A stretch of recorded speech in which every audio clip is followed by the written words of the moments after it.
Suasana duka menyelimuti kediaman 3 orang polisi yang menjadi korban penembakan di Kecamatan Tanjung Senang, Bandar Lampung. Sebelumnya Kapolsek Negara Batin, Ibtu Lusianto, Bribka Petrus, dan Bribda Galit meninggal saat melakukan penggerbekan judi sabung ayam di Kampung Karangmanik, Kecamatan Negara Batin, Kabupaten Waikanan, Lampung pada Senin sekitar pukul 16.50 waktu Indonesia Barat.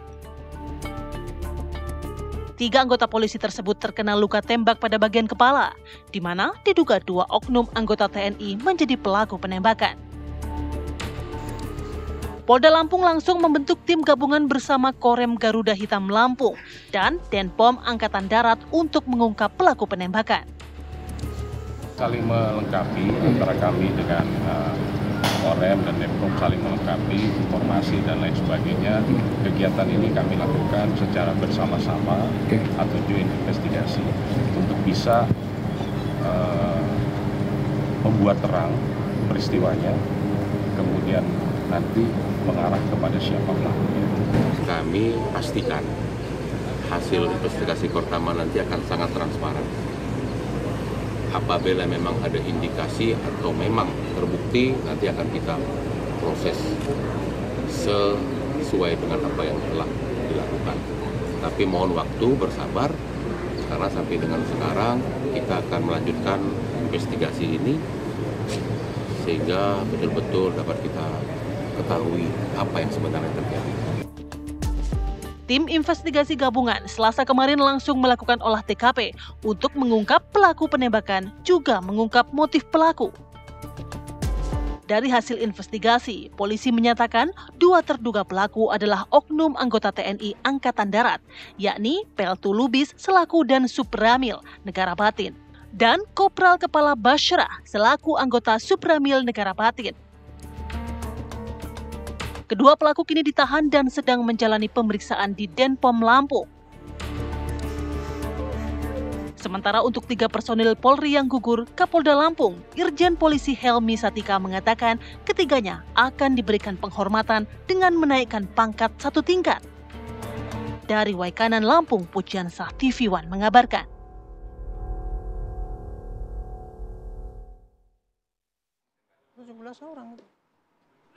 Ya, pemirsa, Menko Polhukam Budi Gunawan angkat bicara atas gugurnya 3 anggota Polri, Polres Waikanan, Polda Lampung saat melakukan penggerebekan arena judi sabung ayam. Menko Polhukam menegaskan bahwa insiden itu tidak patut dibenarkan dan mengganggu solidaritas TNI Polri. Ini sangat tercela, melakukan penembakan dengan peluru tajam, mengakibatkan meninggalnya 3 prajurit Polri dari Polsek Polres di Waikanan tersebut. Yang kedua, oknum tersebut melindungi kejahatan, bahkan memiliki arena sabung ayam. Kita tahu yang dilarang secara pidana di negara kita. Yang ketiga, bisa mengganggu soliditas TNI Polri. Nah, oleh karenanya, kita sudah sampai kepada Panglima Kapolri harus melakukan tindakan yang tegas. Proses hukum, berikan hukuman yang terberat. Yang terberat tanpa pilih kasih dan melakukan secara transparan. Ini proses sudah berlangsung, sudah ditangani oleh TNI. Kita ikuti nanti perkembangan seperti apa.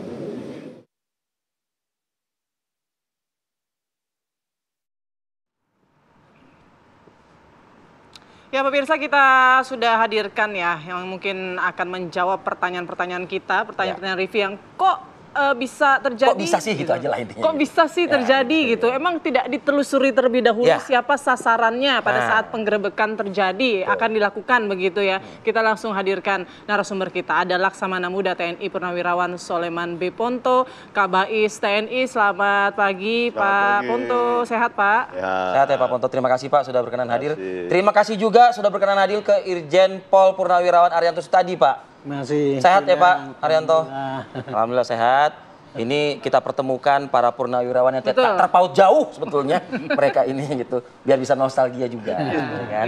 Dan juga melalui sambungan Zoom ada Mas Bambang Rukminto. Selamat pagi Mas Bambang. Pagi, Bung Arif, Putri, Pak Bonto, Pak Rianto. Wah, lama tak berjumpa ini. Alangkah indahnya kalau Mas Bambang ada juga di sini.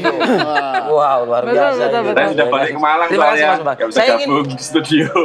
Siap, siap. Terima kasih menyempatkan di sela-sela aktivitasnya. Saya ke Pak Arianto. Sebelumnya kami sekali lagi Pak berulang-ulang turut prihatin, turut berduka Pak atas gugurnya 3 personil dari Polri dalam melaksanakan tugas yang mulia sebetulnya Pak, bisa dikatakan memberantas kejahatan atau praktek-praktek yang mengganggu kenyamanan masyarakat begitu. Betul. Pertanyaan saya kan begini Pak, kalau Polri itu dikatakan presisi, nah apakah ini penggerebegan ini dilakukan sudah cukup profesional dan sudah cukup lengkap nggak Pak data itu dilakukan? Nah itu loh Pak. Ya, tapi sebelum jawab, saya akan menyampaikan dulu ya, saya bela sungkawa kepada Polri karena ya Bayangkara yang bagus, yang melaksanakan tugas dengan baik, tapi ternyata harus gugur. Tapi bagus juga karena apa? Ini bisa menjadikan kenangan masyarakat kepada polisi. Kalau selama ini kan beritanya negatif terus dengan polisi kan.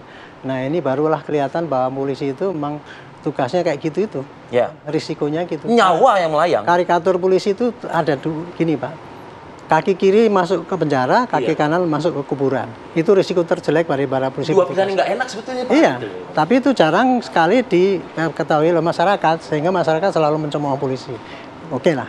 Kemudian dengan kasus ini, pasti umum akan menduga bahwa ini kok bisa kayak gitu ya? Itu pertanyaan saya. Apa nggak pakai perencanaan, apa nggak gitu ya? Tidak diukur dulu kah gitu? Ya, secara teoritis kalau mau operasi itu ya, kalau kita pakai Cumemu itu cuaca, medan dan musuh. Kondisi itu harus dipelajari dulu, barulah kita menyusun rencana. Simpelnya kayak gitu kan? Itu berjalan nggak Pak? Berjalan ya? Teorinya gitu saya. Teorinya gitu. Tapi dalam prakteknya belum tentu semua itu dilaksanakan karena kondisi pada saat menerima perintah untuk penggerebekan itu. Saya bisa mengatakan ini karena pengalaman saya. 50 tahun itu berpuluh kali saya ngerebek judi ayam seperti ini, mulai dari yang level saya dulu waktu masih letnan sampai Kapolri sampai Kapolda saya. Termasuk judi yang berbacking juga. Ya itu. Gitu. Jadi memang judi itu kayak gitu Pak ya. Anatomi judi itu kalau judi sampai judi ayam itu pasti sudah ada yang mengkoordinir, pasti ada pemainnya yang diundang dan pasti ada penontonnya kan unsurnya banyak di situ gitu.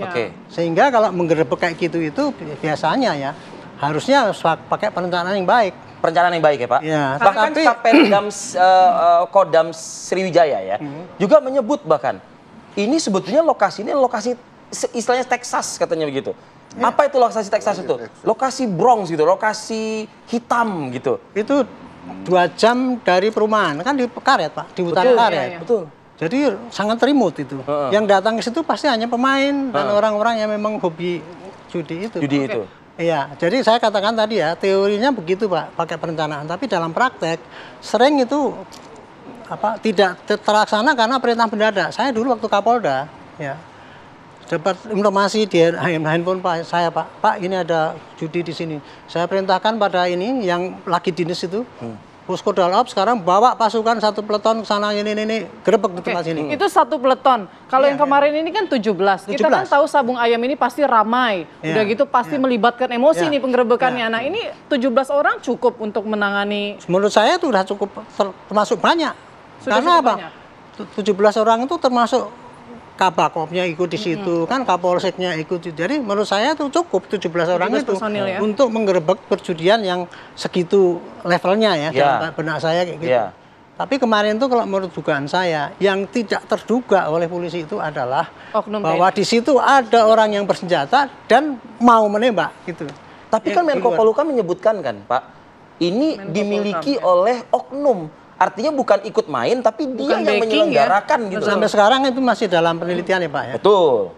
Tapi kita mengutip ya Pak, mengutip Menko Polhukam. Jadi itu yang jelas kan begitu datang sana ada temuan selongsong. 12 selongsong kan ya. Apalagi selongsongnya katanya senjata panjang. Nah kalau temuan seperti itu Pak, berarti senjata yang dipakai itu adalah semi otomatis. Ya, yang ditembak lompat-lompat itu anunya, selongsongnya, pasti itu yang pakai. Nah itu siapa lagi?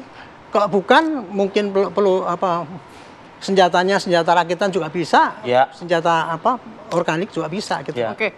Nah, disitulah maka kemudian waktu itu diduga ada oknum TNI yang terlibat di situ kan. Baik, saya juga Itu yang penasaran terjadi kayak gitu, sebetulnya. jadi apa? Apakah itu Intinya- senjata rakitan atau organik? Tapi Ya. sebelum ke sana, saya juga mau tanya ke Pak Ponto. Ini soal pengawasan personil. Ini seperti apa, Pak? Karena kan kalau kita lihat ternyata jadi backingan atau jangan sampai nih ternyata benar begitu bahwa pemilik sabung ayam ini berarti pengawasan di TNI sendiri lemah dong. Begini Mbak, pertama saya juga turut berduka cita yang sedalam-dalamnya atas meninggalnya 3 bayangkara negara ini.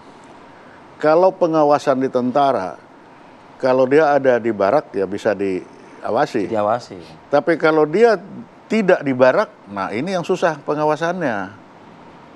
Bagaimana? Jadi tentara itu hanya bisa diawasi ketika jam kerja dia ada di barak atau batalion-batalion yang memang hidupnya di barak. Itu aktivitasnya, fisiknya begitu Iya, ya? Tapi fisiknya. Kalau aktivitas Tapi di luarnya, begitu dia tinggal di luar ya nggak mungkin diawasi. Makanya tentara itu idealnya semua kan ada di barak. Tinggal di barak sehingga kegiatannya apanya pun semua terawasi. Termonitor. Iya. Tapi kenyataannya kan tidak. Dia lebih banyak di luar. Nah, di luar inilah punya resiko-resiko seperti ini. Dia bisa malam dia kerja di mana, bisa senjata. Jangan lupa anak-anak itu yang pegang gudang senjata. Atasnya berkomplot lah yang bawa ini dan kinya nggak ngerti. oh lengkap. Nah, iya lengkap. Oke. Ini lebih pinter dia itu menyeludupkan barang-barang begituan itu. Komandan itu kan seharusnya ikut mengawasi ya, maksudnya Ngawasinya kan di barak. di barak ya. Artinya begini, melihat Diri kesatrian lah judulnya. Iya, kesatrian gitu Iya. ya. Melihat misalnya kehidupan personilnya ya, prajuritnya gitu. Ya, tahu. Tahu pasti kan? Ya hanya sampai ditahu, terus mau ngapain?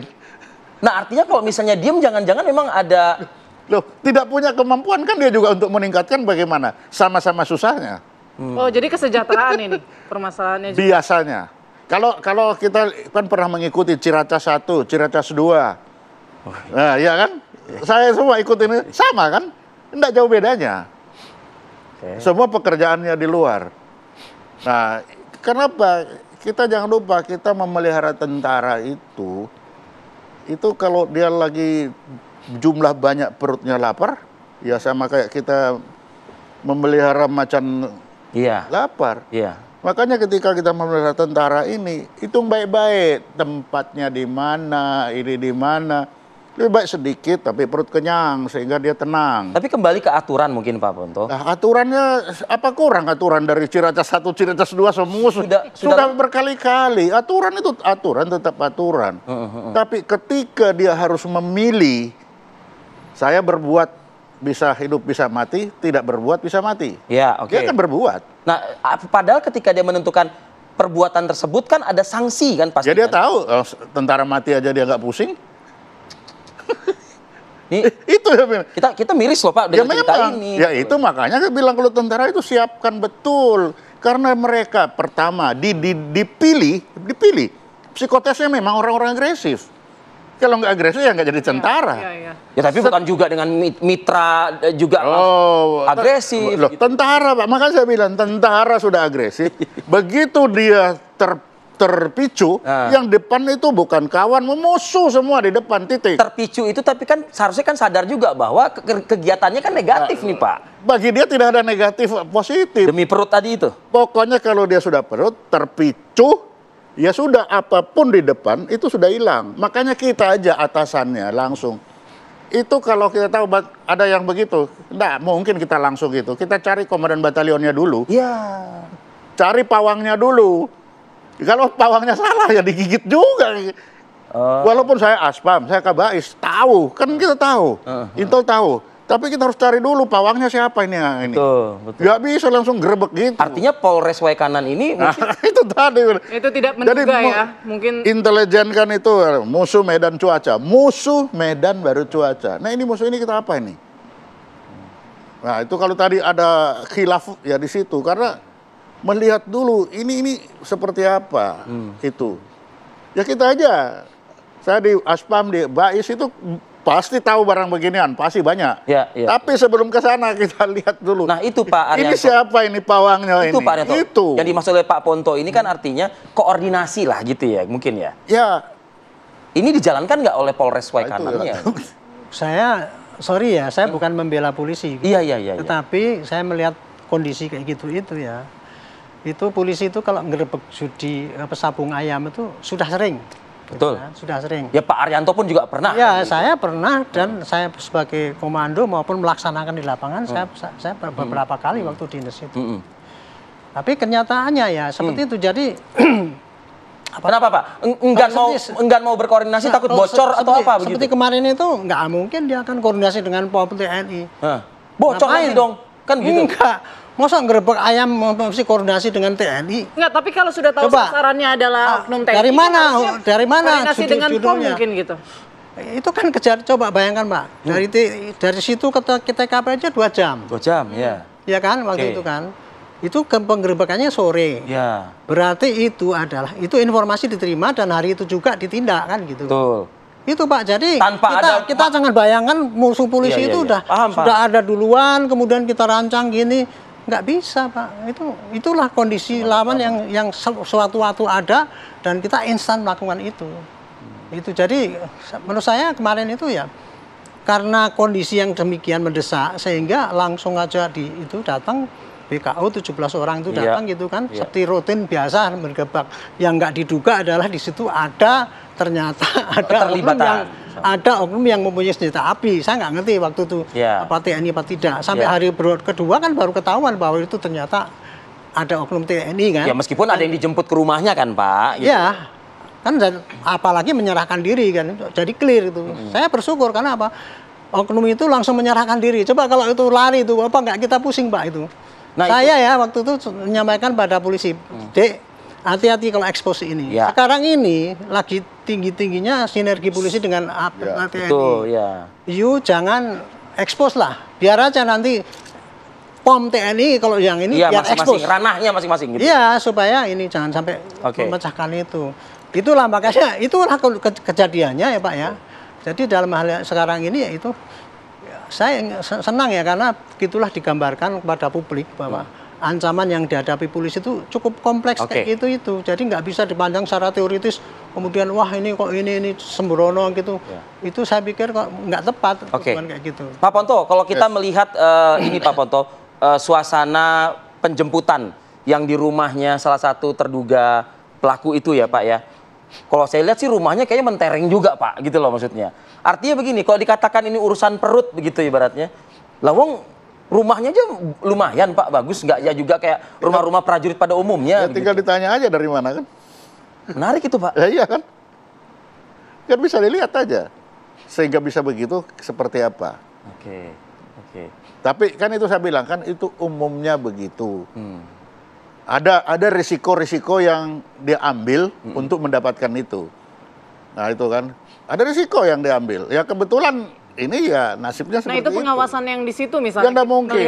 Melihat mungkin mobil mewah, TNI, prajurit. Komandannya masa nggak ngeliat, wih ini anggota saya. Mobil baru gitu, itu nggak dicurigai ke sana. Oh belum tentu dia datang itu naik sepeda, dia datang sembarang. Jadi kehidupan lagi jauh tempatnya. Jadi kehidupan sehari-hari pakai ilmu intelijen juga. Oh iya, dia udah tahu. Oke. Tahu itu. Ini menarik nih Pak. Yang namanya anak-anak kan dilatih untuk bunuh orang, dilatih untuk menembak, dilatih untuk maling, dilatih untuk kamuflase, kan terlatih. Iya. Semua ada di situ. Semua ada di situ. Oke. Itu. Saya ke Mas Bambang Rukminto, Mas. Ini kita banyak menggali keterangan dari Pak Arianto dan juga Pak Ponto. Mas Bambang nanti mungkin bisa memberikan analisa ya terkait dengan peristiwa yang terjadi. Usai jeda Mas Bambang, kami akan kembali saat lagi.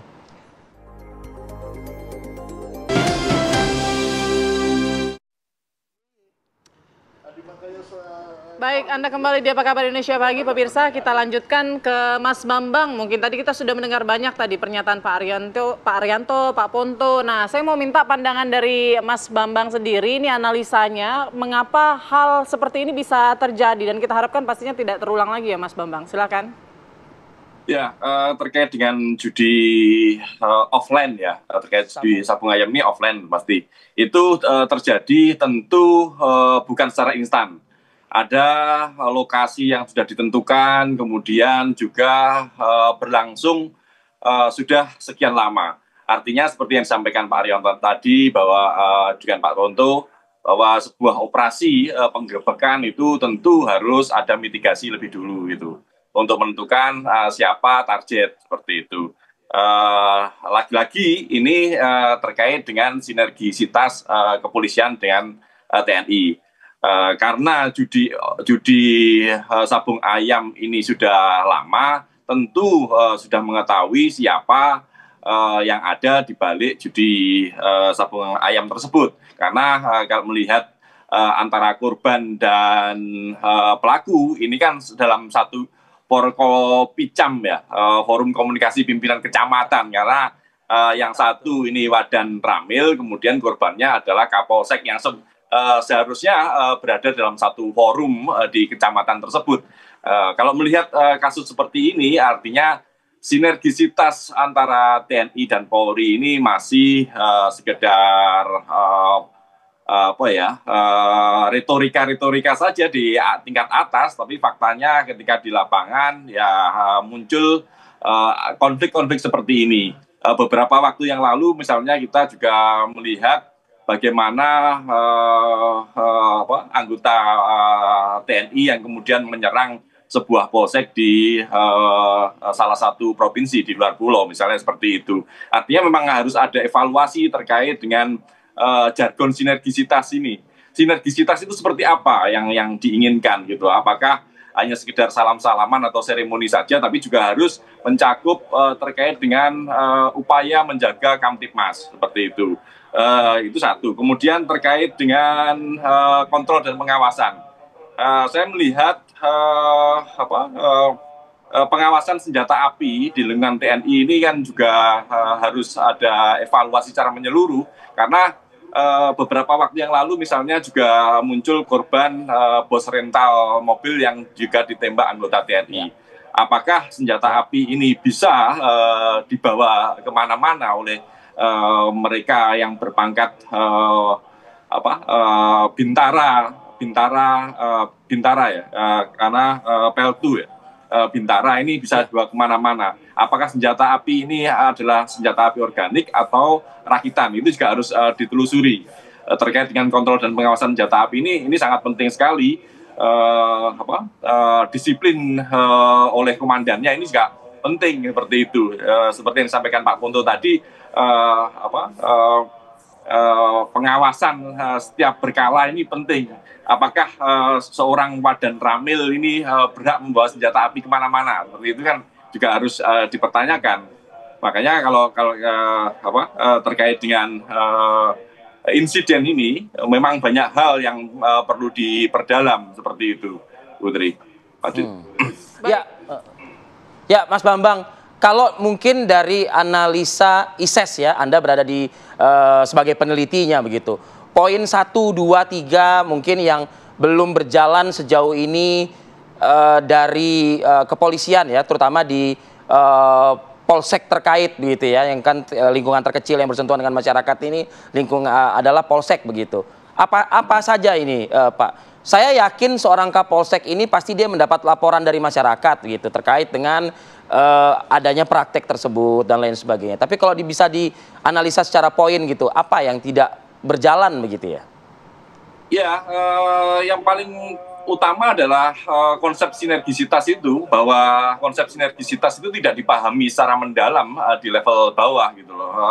Kita melihat seremoni-seremoni sinergisitas itu kan di level pimpinan, minimal Kapolres dengan Dandim atau kemudian komandan batalion, mereka salam-salaman seperti itu, tapi di level bawah prakteknya tidak sederhana salam-salaman atau seremonial seperti itu. Ini yang seharusnya